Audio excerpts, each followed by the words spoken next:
کی ضمانت ہے، رزق حلال کی ضمانت ہے، عزت کی ضمانت ہے، اسی صبح کے خاطر ہم نے جدوجہد کرنا ہے۔ تو اب آپ آخری بیان آپ ہی دے دے کہ اس جدوجہد کے لیے تیار ہے یا نہیں ہے۔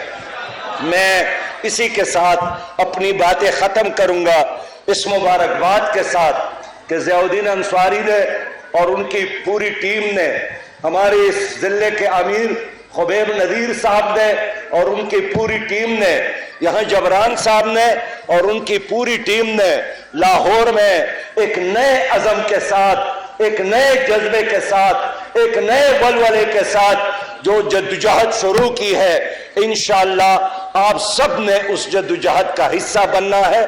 وآخر دعوانا ان الحمدللہ رب العالمین۔ نماز عصر کا وقت ہے اور تیاری کر کے مساجد میں پہنچو۔